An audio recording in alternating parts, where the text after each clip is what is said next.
Assalamualaikum warahmatullahi wabarakatuh. Berjumpa lagi pada praktikum Aplikom pertemuan ke-5 dan ke-6 insyaallah. Sebelum memulai, mari kita membaca basmalah bersama-sama terlebih dahulu. Bismillahirrahmanirrahim. Baiklah, minggu lalu kita telah membahas tentang Microsoft Excel, yaitu berkaitan dengan fungsi aritmetika.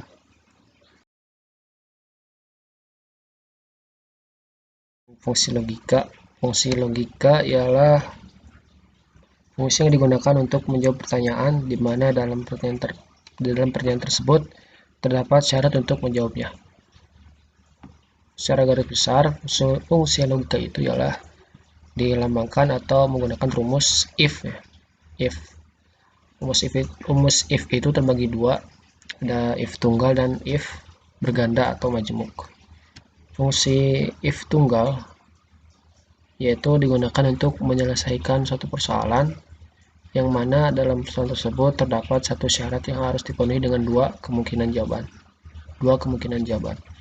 Jika fungsi logika yang berganda ialah untuk menyelesaikan suatu persoalan yang mana dalam persoalan tersebut terdapat lebih dari satu syarat yang harus dipenuhi dengan tiga atau lebih kemungkinan jawaban. Jadi perbedaannya ialah terletak pada kemungkinan jawaban yang ada. Kalau yang tunggal itu dua kemungkinan jawaban, kalau yang majemuk atau ganda itu harus dipenuhi dengan tiga atau lebih kemungkinan jawaban. Nah, teman-teman juga harus paham tanda-tanda yang seperti ini. Mudah-mudahan semua juga udah paham. Nah, dalam fungsi logika juga, nah itu ada yang fungsi-fungsi yang gabungan seperti ini ya. Ada menggunakan fungsi not, and, or, if. Nah, secara umum di luar sana itu menggunakan gabungan ya. Jadi if dulu baru not. Nanti lebih jelasnya kita praktekkan nanti akan saya praktekkan ya. Kita masuk ke pengertian dulu. Fungsi not ini digunakan untuk membalik satu nilai logika. Fungsi and digunakan apabila salah satu pernyataan bernilai salah, maka pernyataan kombinasi juga akan bernilai salah. Fungsi or suatu fungsi yang apabila salah satu pernyataan bernilai benar, maka pernyataan kombinasi juga akan bernilai benar. Ini logika berganda seperti yang saya jelaskan tadi. Oke, untuk lebih jelasnya kita langsung masuk ke praktiknya aja ya. Kita buka Microsoft Excel. Nah, di sini saya sudah menyiapkan yang berkaitan dengan logika ya, fungsi logika. Nah, teman-teman bisa praktikkan di rumah ya dengan membuat tabel seperti ini ya. Ini rumusnya saya hapus dulu ya. Ini saya hapus. Nah, ada kasus seperti ini. Jika kolom nilai angka bernilai lebih dari sama dengan 8, nilainya A. Tapi kalau kurang dari 8, maka nilainya B. Nah, ini teman-teman bisa dapatkan kalau misalkan nanti misalkan ada yang bekerja di tata usaha atau di perkantoran atau di intinya yang berkaitan dengan administrasi ya, pengolahan data atau pengolahan angka, pasti akan menemukan hal yang seperti ini. Nah, pertama-tama kita scan dulu rumusnya. Nah, rumusnya seperti ini ya. Ini sama dengan if double klik A4 ya, A4 berarti yang ini A4 lebih dari sama dengan 8, titik 2 A 2, tapi kalau kurang dari 8 nilainya B. Nah, logikanya seperti itu ya. Masukkan sisanya B. Nah, ini yang logika if tunggal, lalu tutup kurung dan enter. Nah, karena dia nilainya 7 dan kurang dari 8, maka munculnya B. Selanjutnya teman-teman tinggal tarik aja ke bawah. Oke, gampang kan ya? Nah, ini untuk yang if tunggal. Oke, baik teman, sudah kita lanjutkan untuk yang pembahasan penggunaan if berganda. Sini ada logika. Jika nilai kurang dari sama dengan 6 dan nilai huruf sama dengan C, maka ulang. Jika tidak, maka lulus. Langsung kopikan saja rumusnya.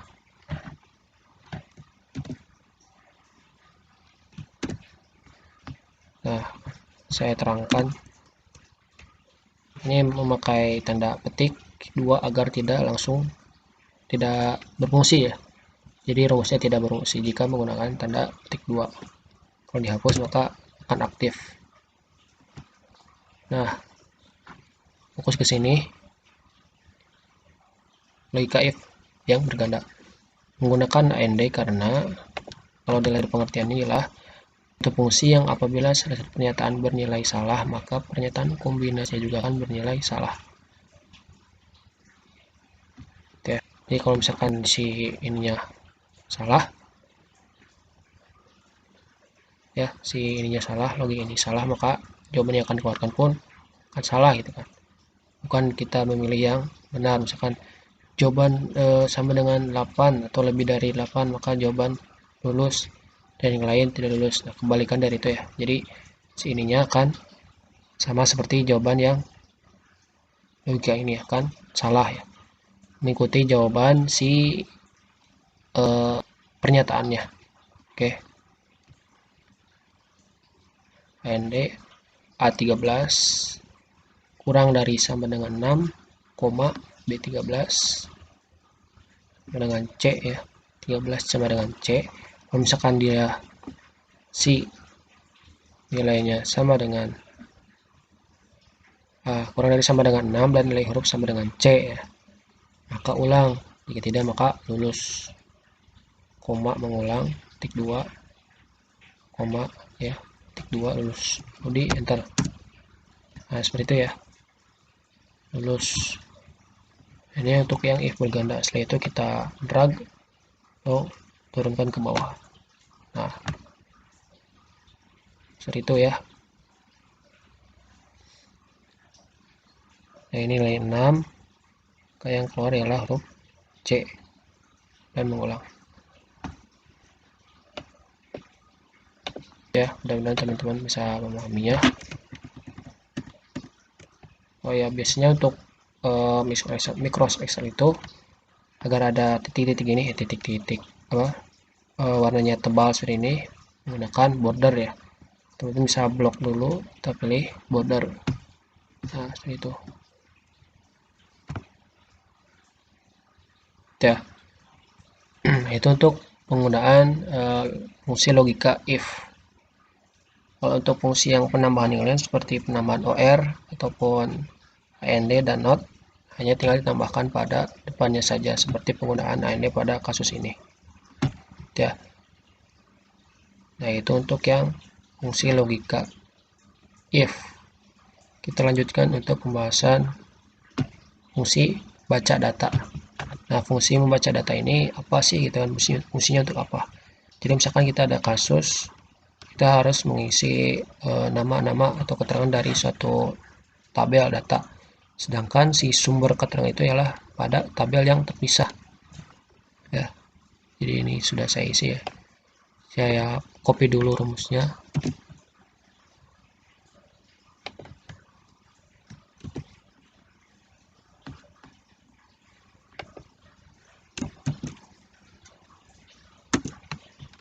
Nah, rumusnya seperti ini.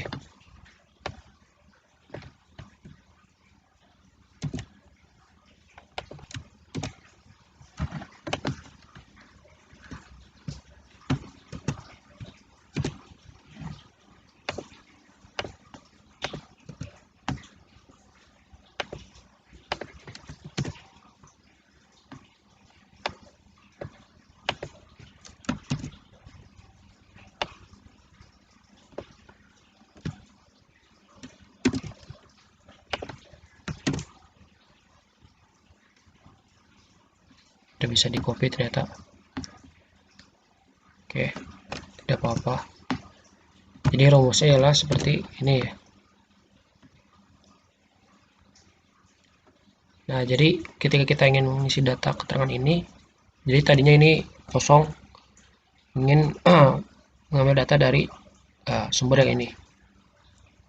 Nah, bagaimana caranya? Kita menggunakan fungsi baca data. Nah, fungsi baca data ini adalah terbagi dua. Ada yang lookup, ada yang lookup. Kalau yang lookup,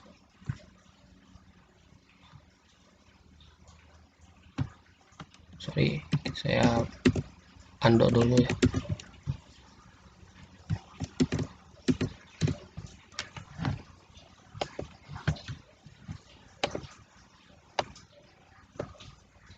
Nah, saya lanjutkan ya. Nah, perbedaan antara lookup dengan lookup, yaitu lookup ya awalnya horizontal. Nah, ini yang horizontal ke samping ini ya. Jadi mengambil sumber data yang datanya itu tabel berbentuk tabelnya itu ialah samping seperti ini. Lalu lookup P, nah itu vertikal ya, vertikal.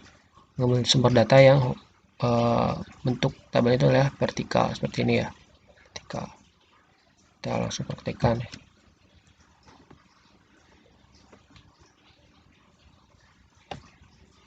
Copy dulu rumusnya.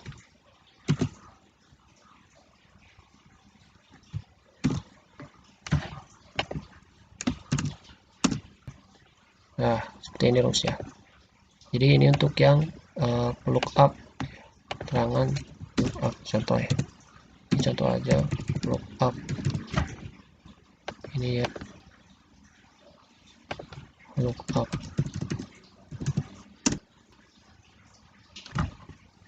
Post. Saya turunkan dulu ya biar enak dipahami.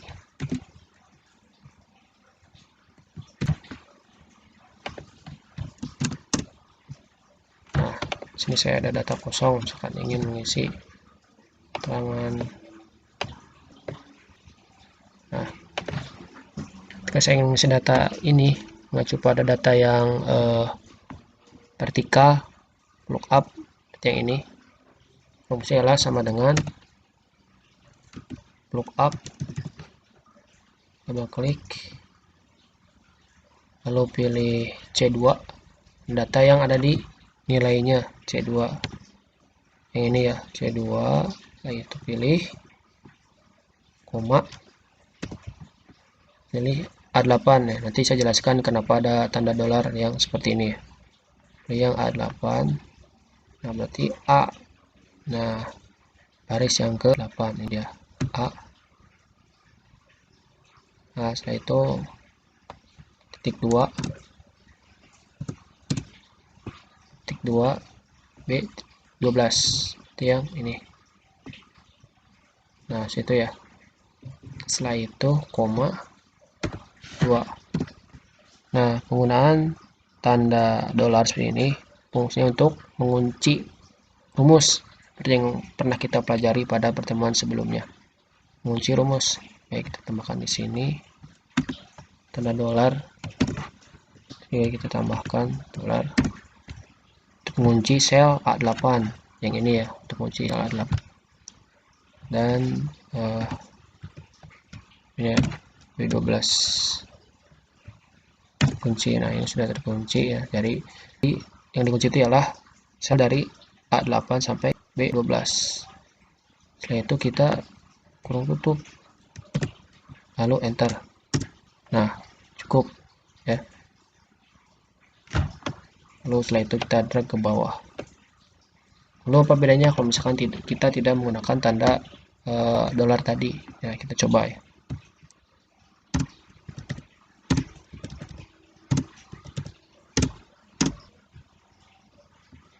Kita cek. Oh kan aneh ya, jadi dia penggunaan sumber datanya itulah tidak sesuai.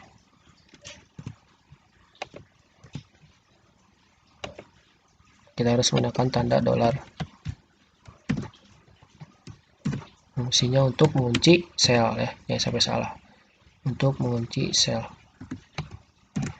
bukan sel penjara ya, tapi sel pada Microsoft Excel. Oke. Nah, ini untuk yang baca data lookup ya, vertikal, sumber data yang vertikal. Kita coba pada lookup ya, sumber datanya samping ya, horizontal. Rumusnya sama, hanya beda penggunaan yang depannya aja, P dengan H. Tik lookup C2 A8 sampai E8 sampai I9. Nah, untuk supaya kita lebih cepat gitu ya, kita bisa dengan mendrag seperti ini. Jadi si kolom A ini dipencet, E8, lalu ditekan sambil didrag sampai I8. Nah, setelah itu baru kita bisa tambahkan tanda dolar.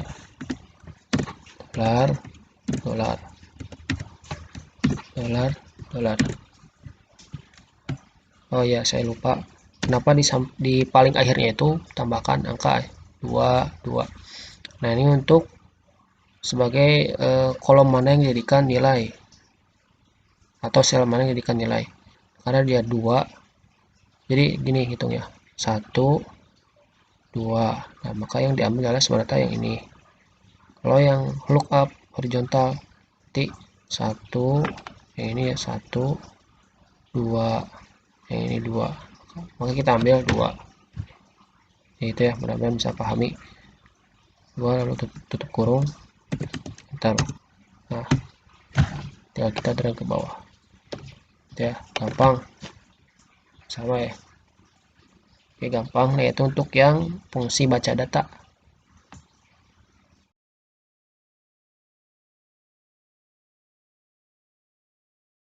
Bisa lihat di ini grafik. Kita coba buat grafik ya teman-teman.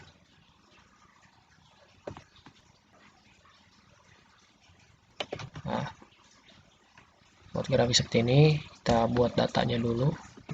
Data penjualan PT ABC. Data penjualan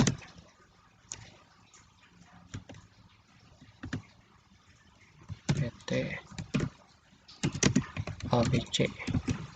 Nah, untuk menggabungkan dua sel, kita bisa menggunakan toolbar Merge and Center. Pertama kita drag dulu sini, misalkan kita gunakan Merge and Center. Misalnya di ini ya, Merge and Center, untuk menghubungkan dua kolom dan memindahkannya ke tengah. Merge and Center. Kita BC juga sama, kita ketengahkan. Ini ada data kota, terus tahun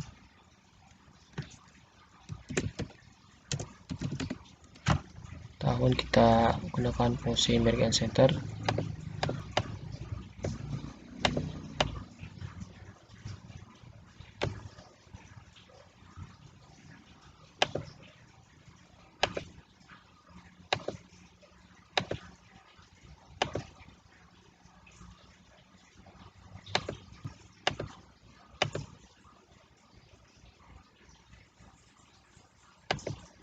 Nah, ini ya fungsi ini ya, alignment, jangan lupa Merge and Center.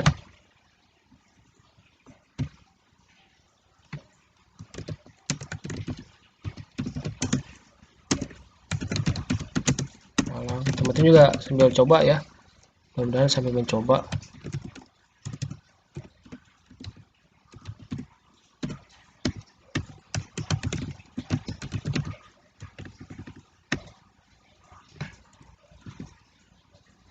Contoh aja ini mah ya, gak usah sama kayak data ya.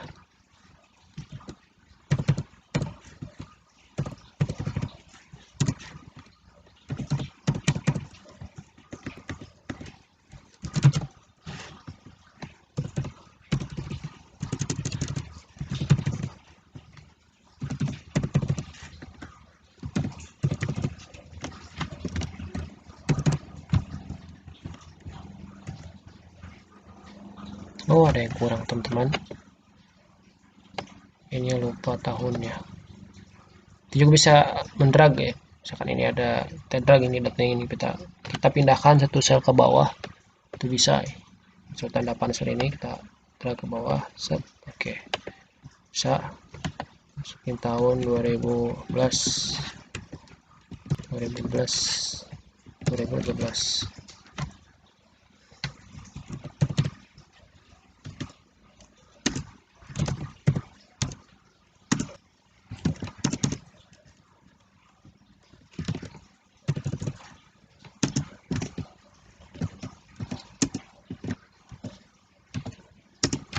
Nah, oke teman-teman, satu hal yang saya sampaikan, ketika kita ingin mengedit satu sel,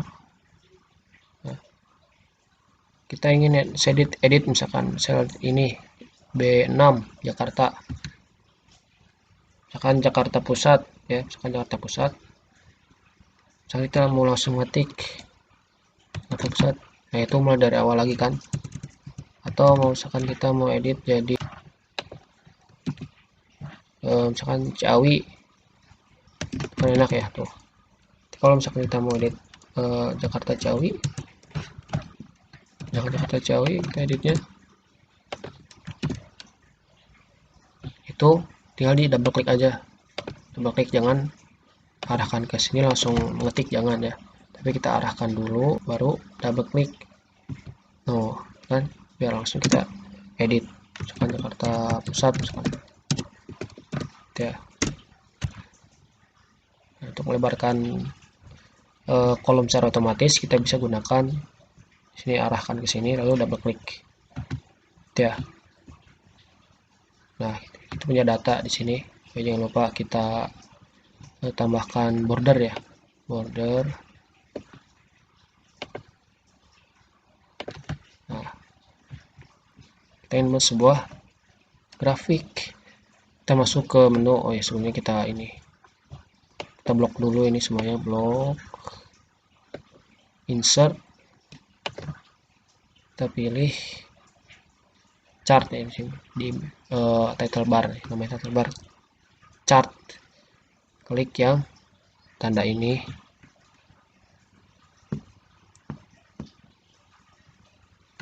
Nah, teman-teman bisa pilih tuh grafiknya mau yang mana, gunakan yang ini standar. Oke. Udah selesai. Oke, jadi ini bisa langsung digunakan, kita bisa di copy atau digunakan pada kerjaan yang lain ya.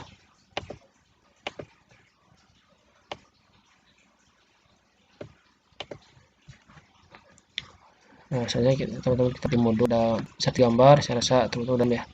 Tabel sama seperti yang kita pelajari pada Microsoft Word.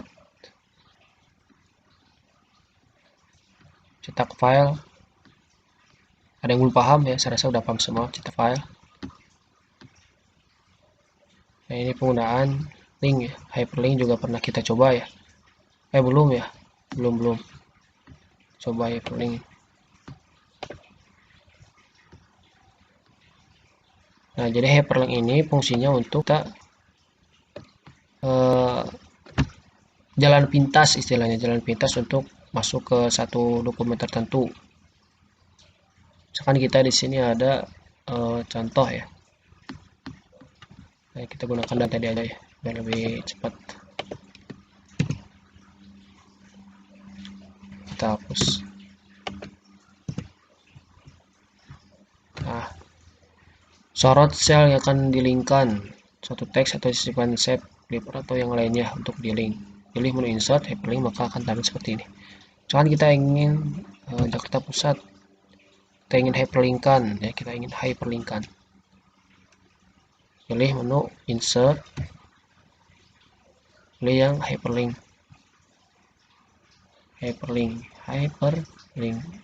Nah, ini ada link, pilih yang hyperlink. Oh ya, jangan lupa ya, pada menu apa nih, perbesar, pada menu link ya, hyperlink, pilih hyperlink. Setelah itu Kartini. Nah, teman-teman bisa pilih tuh mau ke dokumen kah, website kah, atau membuat sebuah dokumen baru kah. Misalkan kita ingin gambar misalkan.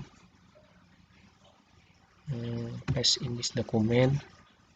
Oh tidak, ini exciting file or web page ya. Jadi gambar bisa masuknya ke file.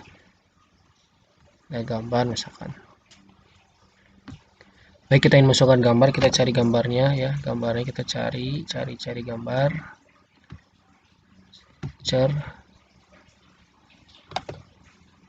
Nah, cari gambar ini misalkan. Oke. Nah, ketika kita klik si tulisan ini, dia akan langsung munculkan gambar tadi ya. Klik, misalkan kita klik. Nggak lama, cari dulu gambar ya. Nah, ketemu gambarnya, maka dia akan langsung masuk ke gambar tadi ya. Nah, itu ya, bisa ya teman-teman ya.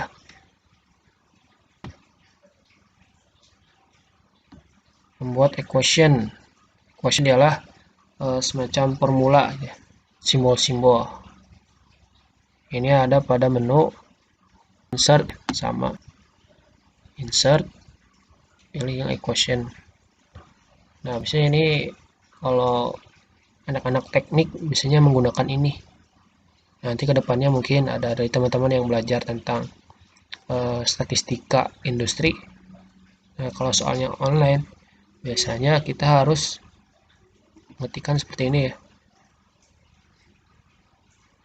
Tinggal kita pilih aja. Tadi kita udah pilih ya. Mau format seperti apa, tinggal kita edit saja. Tinggal kita bisa edit.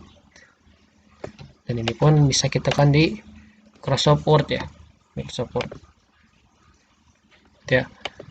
Nah, selanjutnya udah terakhir. Oke.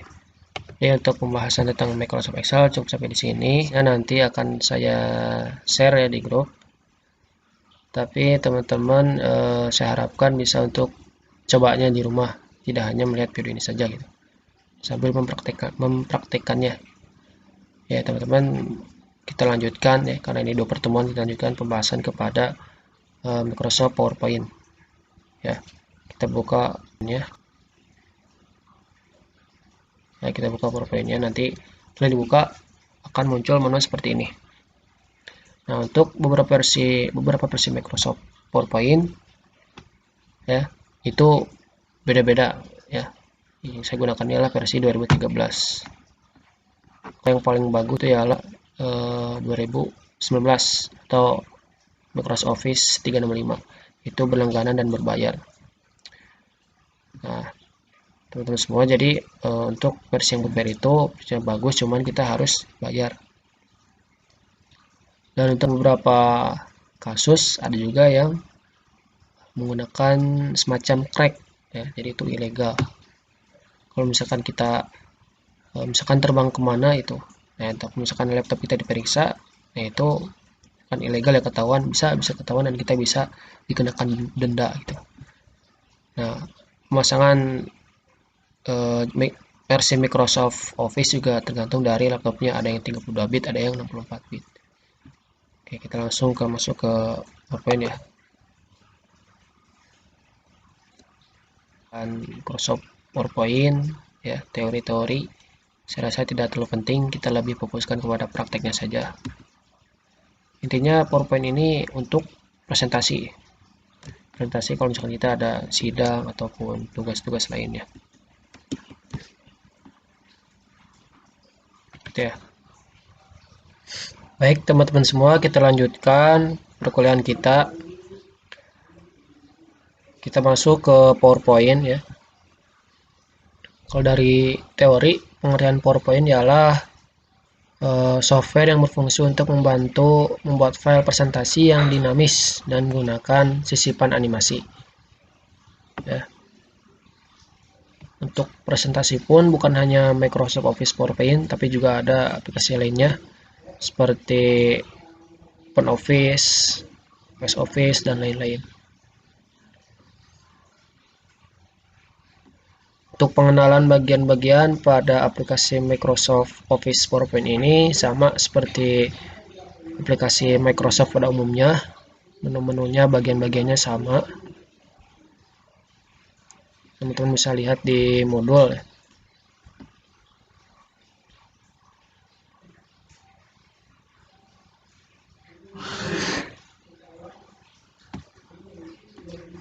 Secara umum, secara teori, ini bisa teman-teman baca.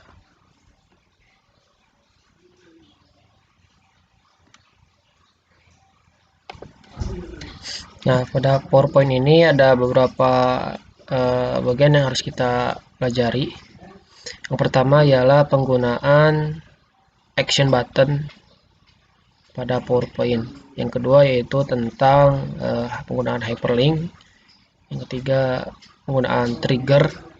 Yang terakhir nanti akan saya jelaskan dan saya beritahu bagaimana cara membuat PowerPoint yang menarik dan situs-situs mana, situs online mana yang bisa teman-teman kunjungi untuk mendownload template kebutuhan kita dalam melakukan presentasi.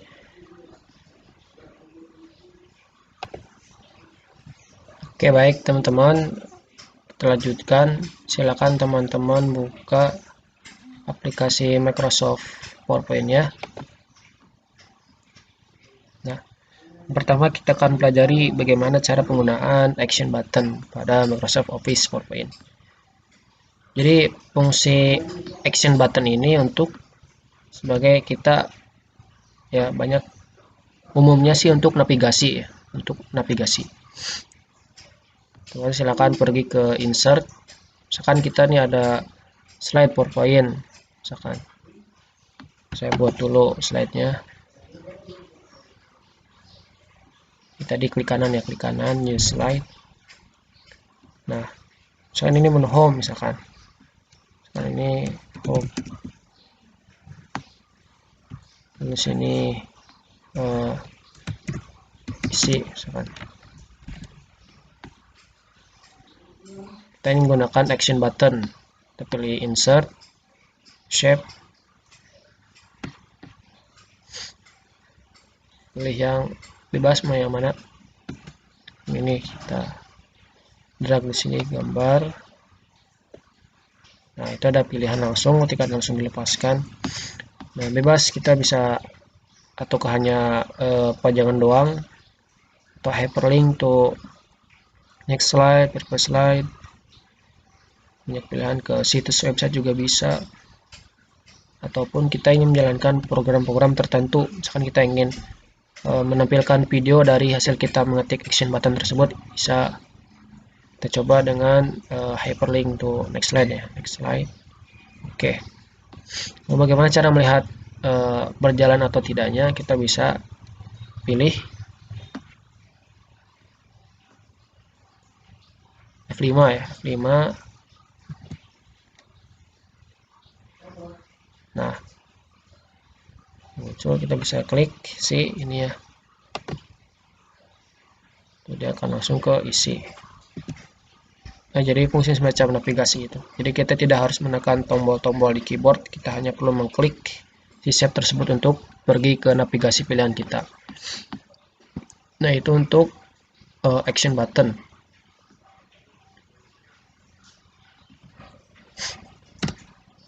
Baik teman-teman, kita lanjutkan untuk bagian yang kedua yaitu tentang hyperlink. Hyperlink ini sama seperti yang telah kita pelajari pada aplikasi Microsoft Excel. Langsung aja kita contohkan ya.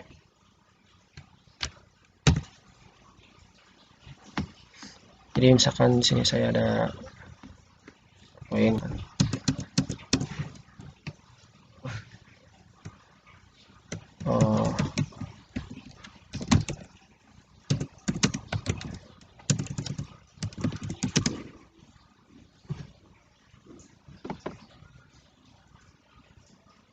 Jadi intinya untuk hyperlink ini sama seperti tadi, cuman ini lebih luas cakupannya.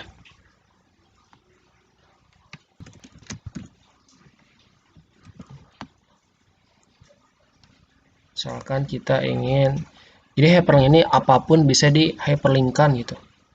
misalkan kita ingin dari bentuk hyperlink itu shape misalkan, atau tulisan, intinya kita pilih misalnya ini hyperlink, atau juga klik kanan juga bisa, kanan pilih hyperlink. Nah, banyak sekali pilihannya, bisa dokumen dari satu ini PPT-nya, ataupun dokumen di luar PPT-nya juga bisa.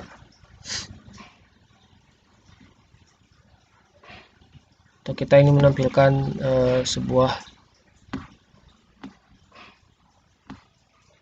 dokumen lain, misalkan kita menampilkan PT, misalkan PT lagi, misalkan bisa nih, kita coba ya. Nah, oke. Nah, ciri-ciri PT hyperlink yang udah dimasukkan, dia akan berubah warna menjadi biru. Coba kita praktikkan, kita pilih slideshow ya.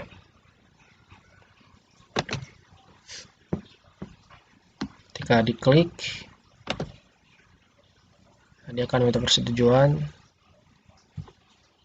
yes, maka secara otomatis dia akan masuk ke dokumen ataupun file yang tadi kita hyperlinkkan. Nah, dia akan masuk ke PPT yang saya inginkan. Nah, itu ya, simple sebetulnya, hanya kita tinggal blok saja, mau gambar atau shape tinggal blok saja, lalu kita klik kanan pilih hyperlink. Kalau untuk navigasi modelnya sama seperti action button tadi. Nah, kita masuk ke yang ketiga, yaitu trigger. Trigger ini fungsinya sebagai interaksi, sebagai bahan ajar dalam bahan ajar PowerPoint. Jadi prinsipnya itu ketika tombol navigasi diklik, maka trigger akan bekerja dengan menampilkan gambar ataupun animasi maupun video yang hendak kita tampilkan.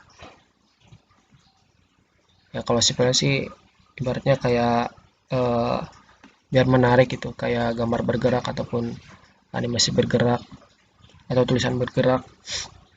Contoh ya, kita ada tulisan yang tadi ya, presentasi asik misalkan, pilih, lalu kita pilih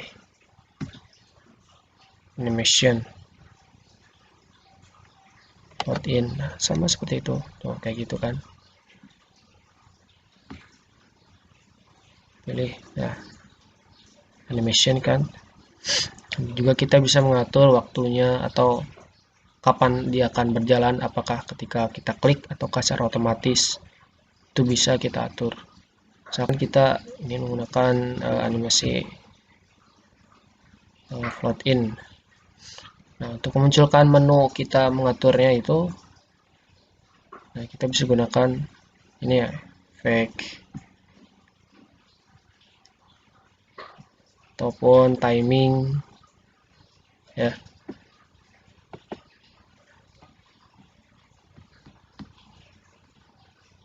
Kita bisa juga preview, nah kayak gitu.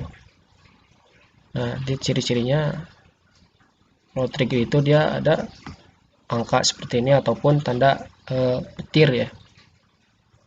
Nah, jadi dia akan muncul ketika diklik. Kalau untuk menampilkan menu lengkapnya, kita bisa pilih animation pane. Nah, dia akan muncul. Nah, dia akan, misalkan kita ingin ketika otomatis kan muncul otomatis, play from apa bisa, start on click, start with previews, efek option, dan juga ada efek-efeknya, dan suara-suara kita bisa masukkan di situ, kita bisa atur timingnya durasi berapa, delaynya berapa, misalnya kita 5 detik itu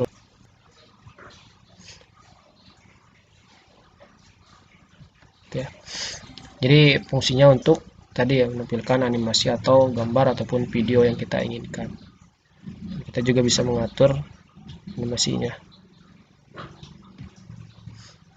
Dan tipsnya kalau untuk menggunakan animasi ini ada yang namanya bagian-bagian animasi itu ada entrance, emphasis, exit. Ini untuk memulai awalan ya. Untuk yang pertengahan ini untuk si animasinya out keluar itu ya. Nah, terakhir saya ingin jelaskan tipsnya bagaimana kita sebagai mahasiswa membuat PPT yang menarik ya. Kalau misalkan kita berjiwa seni, kita bisa buat sendiri, desain sendiri ya. Itu memerlukan waktu yang lama dan juga tenaga dan pikiran yang begitu lama. Nah, sebagai caranya, kita bisa searching di internet free PPT template ya, PPT template,